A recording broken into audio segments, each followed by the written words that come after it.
자, 안녕하세요. 면접팀장입니다. 자, 오늘은 한국주택금융공사 자소서 문항분석 한번 해보도록 하겠습니다. 자, 같이 한번 해볼게요. 자, 너무 어려워하지 마시고요. 도전해보세요, 도전. 자, 먼저 공기업을 준비하는 친구들은 뭐 자소서 바로 들어갔을 건데요. 뭐 일반 기업 준비하는 친구들도 한 번쯤은 제가 봤을 때 작성을 해보면 좀 좋을 것 같아요. 근데 자소서 문항이요, 상당히 까다로워요.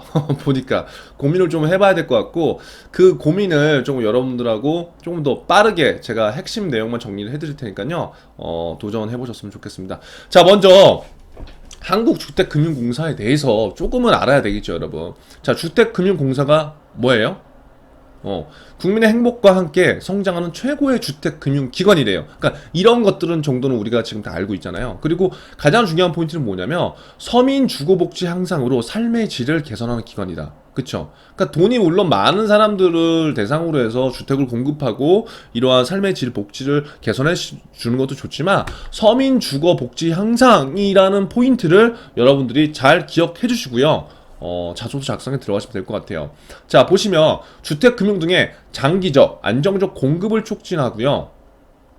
국민의 복지 증진과 국민 경제 발전에 이바지 쭉 나오는데, 우리가 여기서 봐야 될 부분은, 적어도 내가 지원하는 한국주택금융공사는 주택금융에 대해서 장기적으로 안정적으로 공급을 해주는 기관이다. 그래서 그러한 것들을 서민들이 잘 활용해서 삶의 질을 향상시킬 수 있는 기관이라면 분명히 우리는 알고 들어가야 된다. 이게 여러분 기업 분석의 첫 시작이에요. 그러니까 다트 꺼내고 뭐 여기는 다트가 뭐 자체가 의미가 없잖아요. 그런데 적어도 이 기관이 존립하는 목적, 이유는 정확하게 우리 스스로 파악을 하고 자소서를 들어가는 게 좋습니다. 자, 크게 여기 홈페이지에 있는 내용 네 가지를 갖고 왔는데요. 무슨 일들을 하느냐? 첫 번째, 보금자리론과 적격 대출을 공급합니다. 여기 나왔다시피, 자, 무주택자가 금리 변동 위험 없이, 금리 변동의 위험이 있다는 거는 금리가 높아지면 서민들 입장에서 돈 더 내야 되는 거잖아요. 그러니까 무주택자가 금리 변동 위험 없이 안정적인 대출금 상환이 가능한 10년 이상 장기 고정금리 원리금 분할 방식의 모기지존인 보금자리론과 적격 대출 공급한다는 거예요. 그러니까 보금자리론이 혜택이 있는 거예요, 없는 거예요? 혜택이 있는 거죠. 그럼 좋은 일들을 지금 하고 있는 거잖아요. 왜? 금리 변동, 금리 리스크 없이 장기간으로 돈을 빌려주는 것 자체가 서민들한테 도움이 되고, 그 서민들은 그러한 것들을 바탕으로 해서 주택 안정적으로 내 집 마련을 할 수 있다. 그쵸? 두 번째, 주택 보증을 공급해 주는 겁니다. 국민들의 주거 안정을 위해서요, 금융기관으로부터 전세자금 대출 및 아파트 중도금 대출에 대한 보증서를 발급해 오고 있으며, 그러니까 보증서라는 게 있어요. 그러니까 그 보증서를 발급해 오고 있으며, 주택 건설 사업자들을 대상으로 하는 아파트 건설 자금 대출에 대한 보증도 해준다. 그래서 주택 보증을 한 공급을 하는 역할도 한다. 세 번째, 주택 연금도 공급을 하죠. 만 55세 이상의 노인층을 대상으로 보유하고 있는 주택을 담보로 금융기관으로부터 종신연금을 수령하는, 요렇게 해서 노후 복지 향상 기여한다. 그러니까 제가 봤을 때 여러분들 가장 그래도 쉽게 잡을 수 있는 포인트는 주택연금인 것 같아. 아무래도 주택연금은 뭐다? 여기 잘못된 거는 만 55세 이상 노인층. 만 55세 이상은 노인층 아니죠. 근데 중요한 건 뭐다? 내 집을 담보로, 이 집을 담보로 종신토로 연금을 수령할 수 있는 하나의, 이건 사회복지는 아니죠. 어떻게 보면. 하지만 이러한 제도를 활용해서 우리가 조금 더 탄탄한 노후 계획을 세울 수 있기 때문에 그것들이 기반이 돼서 주최를 하는 것들이 어디다? 한국주택금융공사이다 라는 것을 알면 좋을 것 같고요. 유동화 증권 발행들은 뭐 우리가 크게 사실 알 필요는 없을 것 같아요. 그래서 간략하게 미션과 비전을 보면은, 주택금융공사의 미션은 뭐예요? 장기적 안정적 공급. 이게 포인트 계속 나오죠. 장기적 안정적 공급. 공급이 중요한 거예요. 제가 지금 매식경에서 계속 얘기하지만, 자, 오늘 제 영상을, 지금 자소서 분석 영상을 처음 보시는 분들은 여기 위에 제가 매식경 영상을 걸어드릴 테니까 매식경을 보면서 부동산 시장, 그 다음에 금융시장이 돌아가는 방향성에 대해서 이해를 한다면 훨씬 더 좋을 거예요. 결국 지금 이 시점에서 중요한 건, 현재 수도권과 서울시장은요, 공급이 부족한 상황이에요. 그런데 그 주택금융공사에서 뭐예요? 안정적, 장기적으로 공급을 해준다고 했잖아요. 그럼 얼마나 좋은 일들을 하는지, 얼마나 좋은 기관인지 알 수 있는 거죠. 그 다음, 비전은 뭐다? 국민의 행복과 함께 성장하는 최고의 주택 기반. 또 서민 나오죠. 서민, 삶의 질, 이러한 것들이 우리가 자소서를 작성하는 포인트가 될 수 있다는 겁니다. 자, 경영관 방침과 조직 문화는 뭐 이런 거죠. 미래 성장, 현장 중심, 국민 감독. 뭐 어떻게 보면 뻔한 얘기라고 볼 수도 있지만 이런 것들 알아야 되고요. 조직 문화 같은 경우에는 투게더 오픈 프로페셔널이 TOP가 이번에 자소서 문항에도 나왔기 때문에 이러한 조직 문화에 대한 관점, 사고를 끊임없이 해보는 게 좋습니다. 그래서 전략 목표와 과제 이런 것들을 유심히 한번 보세요. 제가 이것까지 지금 읽어드릴 시간은 안 되는데 요거를 보시고 이런 사업과 이런 일들을 주택금융공사에서 하고 있구나. 내가 관심이 없더라도 이러한 소스를 갖고 내가 자소서에 어떻게 구성을 시킬까라는 것들을 잘 생각해 보고요. 자, 주택금융공사 잘 모른다. 여기 보시면 홍보센터 들어가서요. 잘 찾아보고 자소서를 들어가 보시면 되겠습니다. 총 5개 문항이죠? 6개인가? 5개 문항이 지금 구성되고요. 다 제가 봤을 땐 쉬운 게 없을 것 같아요. 상당히 고민한 흔적이 있어야지 작성할 수 있는 문항이고, 공사에 제가 한 가지 드리는 팁은 공사 홈페이지 및 6개월 정도 신문 기사 정도는 훑어보고요. 자소서를 작성하세요. 그래서 오늘 영상을 처음 보시는 분들이라면 반드시 요거부터 해보시고요.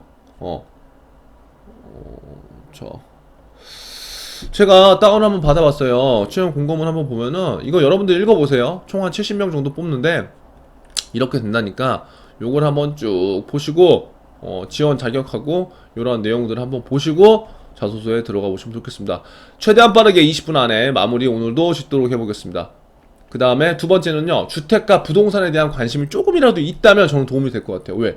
하는 일 자체가 주택금융공사이기 때문에. 세 번째, 역량을 어필하는 문항보다요, 조직적인 거, 그 다음에 공사의 특수성을 내가 인정하고 찾아보고 관심을 갖는 것부터 시작이라고 저는 생각이 됩니다. 그래서 이러한 것들을 먼저 해보시고 이제 지원 동기에 들어가 보도록 하겠습니다. 첫 번째, 우리 공사에 지원한 동기. 이거는 공사든 일반 기업이든 금융권 다 똑같아요. 지원 동기. 진짜 중요한 문항이에요.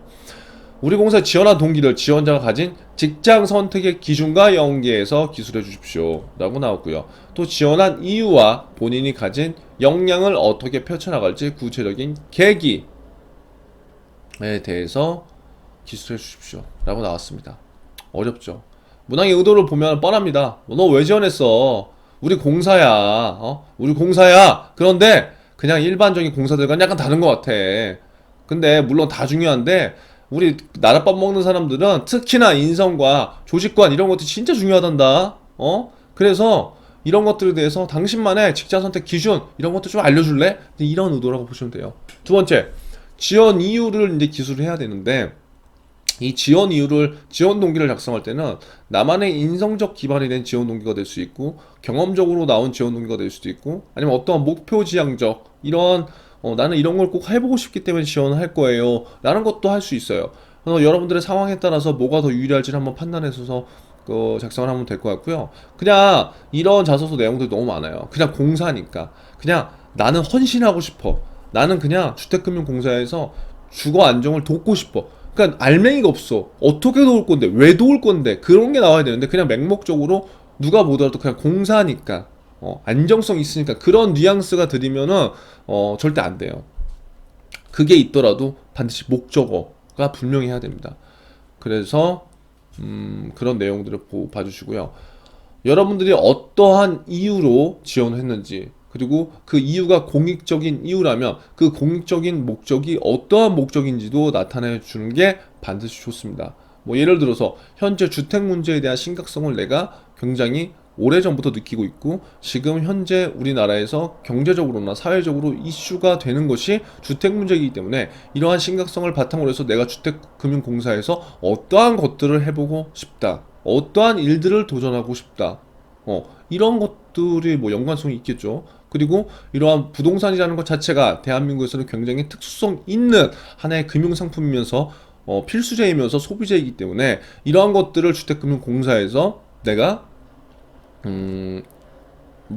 이런 주택금융공사의 목적 자체가 여기 나와 있지만 공급을 안정시키는데 지금 목적이 있는 거잖아요. 여기 보시면 장기적 안정적 공급, 그러니까 이러한 식으로 여러분들이 소재를 풀어가는 것도 하나의 방법이 될 수 있다는 거죠. 그리고 두 번째는 여러분들의 역량 선정, 한 두 가지 정도로 선정해서 이것들을 어떻게 매칭시킬 수 있는가, 그것들을 고민해 보시면 될 것 같고요. 자, 일반 기업을 작성하는 친구들은 이러한 오류에 빠질 수 있다는 거죠. 일반 기업 예를 들어서 세일즈 직군과는요 달라요, 조금은. 그래서 조금 다른 직무 역량을 선별했으면 좋겠어요. 여기는 판매가 주 목적이 아니라고요. 그러니까 영업을 잘해야 되는 포인트가 아니라 주택금융공사에서 주택을 얼마나 안정적으로, 그 다음에 얼마나 그 서민들의 주거 안정을 위해서 어떻게 지금 지원하느냐, 이제 그게 포인트거든요. 그러면 그러기 위한 역량 선정이 중요한 거겠죠. 그냥 판매가 아니라고 해요. 내가 과거에 이러한 성과들을 무조건 잘 냈다, 그런 것보다 주택금융공사의 본질적인 존립 목적과 설립 이유, 그 다음에 아까 위에서 나왔듯이 그 목표와 비전들을 정확하게 여러분들이 다시 한번 숙지를 하고 역량 선정을 해보는 게 좋습니다. 그리고 조금 더 세부적이 된다면 타겟을 선정하는 게 좋아요. 타겟. 이 타겟이란 건 뭐냐면, 이 주택금융공사는 누구나 관심이 있겠지만 일단 주택에 대해서 관심이 있는 사람들이 굉장히 관심을 가질 거잖아요. 그럼 그들한테 어떠한 혜택을 줄지, 내가 왔을 때 나만의 타겟이 누구인지. 지원 동기는 여러분 굉장히 다양하거든요. 그쵸? 그렇기 때문에 나만의 세부적인 타겟을 선정해 보는 것도 하나의 좋은 방법이 될 수 있습니다. 그래서 아까 얘기했지만 공사의 존립 목적부터 생각을 하고요. 거기에 있어서 직무 역량을 도출하는데 그냥 판매를 하겠다는 식, 내가 성과만 잘 낸다는 식의 직무 역량보다는 인성적이나 조직적인 것들도 한번 생각해 볼 필요도 있고요. 나의 도전적과 적극적인 이러한 역량, 그런 것들도 한번 생각을 해보면 좋을 것 같습니다. 그리고 구체적인 이제 계기잖아요. 여기 본인이 가진 역량을 어떻게 펼쳐 나갈지, 그러니까 내가 직무 역량을 한 두 가지 정도 선정을 했으면 그것들을 어떻게 펼쳐 나갈지 구체적인 계기에 대해서 어떻게 보면 이 입사업 포부를 작성한다고 생각하면 되고요. 두리뭉실한 것보다 최대한 디테일하게 여러분들의 이러한 생각을 녹여주시면 좋을 것 같아요. 제가 지금 이거는 빠르게 그냥 20분 안에 해드리려고 너무 세부적으로 내 얘기는 못 하거든요. 그래서 제가 방향성을 알려드릴 테니까 그 방향성을 보시고 여러분들 한번 작성해 보세요. 자, 2번 문항은 지원자의 장점을 공사 인재상인, 창조인, 전문인, 화합인과 각각 연관지어 설명하라고 했어요. 그러니까 답을 준 거예요. 네가 왜 창조적이냐, 네가 왜 좀 전문적이냐, 네가 왜 화합적이냐, 그리고 이것들을 설명하고 어떻게 활용할지 기술하라. 기업 포인트를 쓰라는 거죠. 자, 문항의 의도는 뭐예요? 나의 장점과 인재상을 어떻게 널 조합할래? 자, 어떻게든 이쁘게 엮어서 보여줘, 그거예요. 그리고 업무 수행 시 기여할 수 있는 점을 이쁘게 포장해봐. 제가 항상 그 자소서에서 강조하는 건 기여 포인트입니다. T 포인트. 이런 자소서 문항에서도 이걸 답을 다 주고 있는 거예요. 작성 포인트는 뭐예요? 여러분들의 장점을 고민할 필요가 없다. 왜? 장점은 여기 나온 걸로 매칭을 시키면 된다. 인재상과. 그러면 창조적, 전문적, 화학 관련해서 대표적인 여러분들만의 사례를 선정한다. 그리고 왜 이 인재상이 중요한지부터 생각을 하라고요. 이거 무슨 말이냐면, 지금 창조적이고 전문적이고 화합적인 인재를 지금 원하는 거잖아요. 그러면 수많은 장점들 중에서 이 세 가지가 왜 조금 더 중요한지 내 생각을 얘기하고 이러한 사례를 얘기를 들어가는 게 조금 더 좋을 수 있다는 거예요. 그리고 각 인재상별로 기여 포인트, T 포인트를 찾는 거죠. T 포인트. 결국 여러분들이 지금 창조인, 전문인, 화합인이라는 것을 강조할 텐데, 이것들이 그냥 강조만, 나의 과거의 경험에 있어서 강조만 되면 끝이 아니라 거기에서 어떻게 활용되는 건지가 더 중요할 수 있거든요. 이거를 T포인트라고 하는 거예요. 컨트리뷰션의 T포인트. 이건 제가 정한 거고요. 그래서 이 부분에 대한 얘기들을 조금 더 고민을 해봐야 되고요. 과거의 경험 나열에 너무 많은 포트폴리오를 집중하기보다 이 T포인트랑 비율을 적절하게 맞추는 게 하나의 방법이기 때문에 제가 이걸 또 말씀드린 겁니다. 자, 3번. 공사는 TOP 조직 문화를 가지고 있으며, TOP란 뭐예요? Together Open Professional. 위 단어 중 여기에선 뭐예요? 하나를 선택하라고 했어요. 위에 지문같이 세 개 다 선택하는 게 아니라. 그리고 그 선택한 단어가 조직 문화에서 어떤 의미를 가지는지 지원자의 경험과 함께 쓰라고 했기 때문에 작성 포인트는 뭐다? 무엇보다 조직이 중요한 기업임을 생각해 봐야 된다는 거예요. TOP 조직 문화. 그쵸? 그런데 여러분이 이 TOP 중에서 하나를 선택할 거잖아요. 그러면 내가 선택한 하나의 키워드가 왜 더욱 나한테 중요한지, 여러분만의 생각을, 기술을 어느 정도는 해줘야 돼요. 900자이기 때문에 여기에서 내 생각을 조금 더 작성을 해줘도 괜찮아요. 그리고 여러분들이 과거 경험에서 선택한 키워드에서 얻었던 경험과 구체적인 내용들을요 여기에 세부적으로 작성을 해주는데, 여기서 중요한 건 뭐다? 액션이 뭐예요? 내가 이 사례에서 어떻게 행동하고 어떻게 느끼고 어떻게 이러한 조직 문화에서 왜 이러한 TOP 중에서 뭐 예를 들어서 투게더가 왜 중요한지에 대해서 내가 뭘 배웠다. 이 사례를 토대로 해서 내가 투게더에서 가장 중요한 함께하는 가치, 함께하는 즐거움, 함께라는 마인드 전환, 뭐 이런 것들을 배우게 됐다면 그것들을 써주라는 거예요. 여기서 중요한 건 여러분, 여기서도 얘기하지만 성공 경험과 실패 경험 두 개로 나눌 수가 있어요. 성공 경험을 토대로 해서 그 투게더를 끌어올 수도 있고요. 내가 실패 경험을 토대로 해서 투게더가 왜 더 중요한지 알았던 사람이 있을 수도 있다고요. 그러니까 성공 경험과 실패 경험, 이 두 가지 범주 안에서 여러분들이 갖고 가야 될 거를 잘 선별해 보라는 거예요. 근데 성공 경험이 무조건 이것들은 좋은 거 아니니까 제가 항상 얘기했지만 실패 경험을 끄집어내는 게 더 유리할 수도 있어요, 우리한테. 그렇게 한번 보면 될 것 같고요. 자, 4번 굉장히 저는 중요하다고 봅니다. 왜? 관심 있는 사람들 쓸 거니까요. 자, 4번 문항 뭐예요? 공사 상품 중 금융권만 이렇게 쓰는 게 아니라고요. 보금자리론, 주택보증, 주택연금 나오잖아요. 그러면 이 세 가지의 상품에 대해서는 여러분들이 적어도 알고 있어야 된다는 거죠. 그래서 이 중에서 지원자가 가장 관심 갖고 있는 상품을 한 가지 선정하고, 한 가지 선정하려면 이 세 가지를 먼저 찾아보고 그 다음에 왜 내가 한 가지 선정한다는 이유를 대야 되겠죠. 그리고 공사에 입사하여 상품 분야에 대한 전문가로 성장하기 위해 어떠한 계획을 갖고 있는지 아예 딱 찍어줬잖아요. 너 상품 전문가 해야 돼, 공사에 들어와서는. 그쵸, 그런 의도예요. 작성 포인트를 보면요, 어떠한 상품이 좋냐 안 좋냐를 물어보는 게 절대 아닙니다. 그러니까 지금 여러분들이 지식이 약간 있을 수도 있고 없을 수도 있어요. 그러면 가장 빠른 건 뭐다? 나한테 유리한 쪽으로 끌고 오는 거예요. 보금자리론, 주택보증, 주택연금이 있는데 그나마 내가 딱 세 가지를 딱 보니까 주택연금 좀 더 쉬워 보여. 그러면 그것들을 내가 갖고 왔어요. 그냥 내가 합리적으로, 내가 당위성 있게 이 이유를 만들면 되는 거예요. 이 세 가지에 대해서 너무 지금 시간이 없는데 이것저것 비교할 필요는 없다는 거예요. 하지만 적어도 어느 정도 무슨 상품인지 정도는 내가 알고 있어야 되죠. 자, 이러한 상품들은 모두 뭐와 연결되어 있다? 부동산과 밀접하게 연관이 되어 있습니다. 그래서 제가 계속 강조하는 건 뭐냐, 대한민국에서 왜 부동산이 중요한지, 집이 일반 서민들에게 주는 의미가 뭔지, 이런 것들 조금만 고민해 보면요, 이 중에서 내가 선택한 키워드를 어떻게 갖고 올지 생각을 해볼 수가 있어요. 보금자리론, 서민들, 무주택자, 돈 없잖아요. 일반적으로 대출 시중은행에서 받는 것보다 보금자리론 받는 게 더 좋다고요. 더 좋아. 그러면 내가 왜 이 상품 선택했어? 너무나 지금 서민들 입장에서 주택을 마련하고 싶고 한데 근로소득은 제자리야. 그러면 서민들 입장에선 이자 조금이라도 아끼는 게 굉장히 중요한데, 우리 주택금융공사는 이런 보금자리론이 이러한 기능을 해서 서민들한테 이러한 힘을 주는 것 같아. 그래서 나는 이런 거 선정했어. 말 되죠. 똑같이 주택연금도 할 수 있어요. 주택연금도. 제가 뭐 시간 관계상 벌써 18분이기 때문에 너무 많은 소재는 드리지 못하지만 한번 보세요. 보금자리론, 주택보증, 주택연금에 대해서 그나마 여러분들이 관심 있는 소재를 선정하세요. 그러니까 지식을 지금 방출하는 게 아니라 내가 관심이 조금이라도 더 있는 것에 대해서 정보를 찾아보고 그것들에 대한 이유만 명확하면 됩니다. 그리고 상품 분야 전문가 된다고 했잖아요. 이거는 된다고 가정하면서 최대한 여러분들이 디테일하게 작성을 해보는 게 좋아요. 이해되셨죠? 그래서 이 문항은 제가 봤을 때 공사에 대해서 로얄티를 보여줄 수 있는 문항이에요. 지원 동기와 더불어서 관심 있게. 그 5번 문항 같은 경우에는 보세요. 지원자가 생각하는 요렇게 고객별 주택 금융 관련 관심의 니즈는 뭐냐 했죠. 그리고 공사의 역할. 이거는 지원자들한테 물어보는 거예요. 우리 주택금융공사 지금 주거 복지를 위해서, 서민들을 위해서 이렇게 노력하는데 지금 불만이 계속 많어. 지금 여러분, 부동산 시장에 대해서 불만이 굉장히 많아요, 일반 서민들은.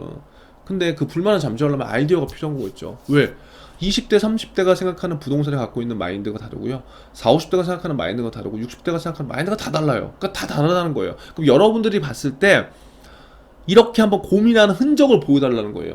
이게 맞냐 안 맞냐를 떠나서요. 이해되시죠? 그래서 작성 포인트는 대한민국의 부동산 현실 조금이라도 아는 것이 중요하다. 모르면요, 신문 조금 찾아보세요. 모르면 유튜브 조금 찾아보세요. 그래서 20대, 30대가 느끼는 부동산 시장, 40대가 느끼는 부동산 시장이 뭐가 다른지는 조금 알았으면 저는 좋겠다는 거예요. 왜? 아이디어를 달라고 하는 문항이에요. 아이디어를 달라고 하는 문항. 평가 요소도 있지만, 자, 연령대별, 생애 주기별 부동산에 대한 관심과 니즈가 반드시 다른 거다 라는 걸 명확하게 알아야 됩니다. 그리고 통계 자료를 어떻게 활용하느냐에 따라서 결과가 무조건 달라질 거예요. 그러니까 예를 들어서 인원 문항이 있어. 그러면 여러분들 남은 기간 동안 직접 설문을 하는 것도 한 가지 방법이에요. 무슨 설문하느냐? 20대, 30대, 40대, 50대별로 관심 니즈가 뭔지를 직접 설문지를 갖고요 받아보는 방법이 있어요. 여러분 이렇게 하면요 여러분 나중에 자소서 면접 볼 때 엄청나게 여러분들한테 유리한 쪽으로 끌어갈 수 있어요. 시간이 되면요 저는 이거 무조건 추천합니다. 온라인으로도 이거 받을 수 있죠. 생각을 해보세요.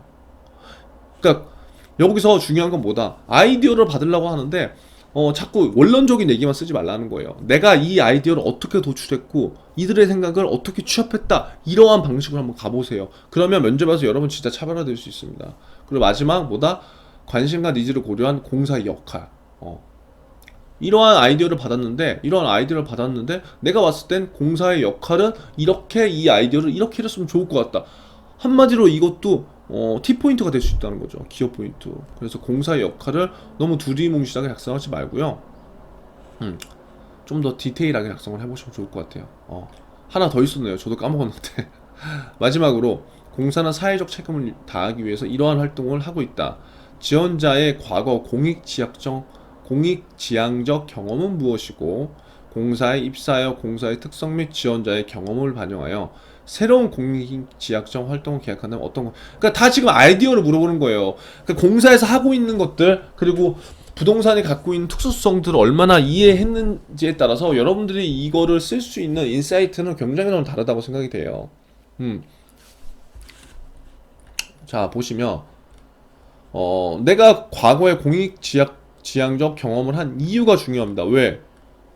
공사잖아요. 그러니까 공사라고 해서 뭐 무조건 공익적 활동만 강조하는 건 아니지만 그래도 이 사람이 과거에 공익적 활동을 했으면 왜 했는지가 중요할 거예요. 왜?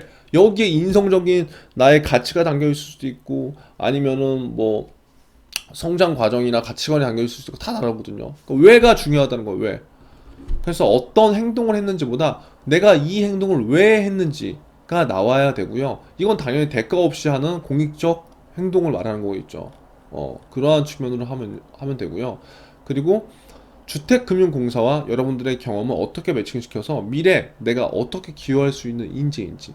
그러니까 결국 새로운 공익지향적 활동을 계속해서 해야 되는 거잖아요. 그럼 그 의견을 또 물어보는 거예요.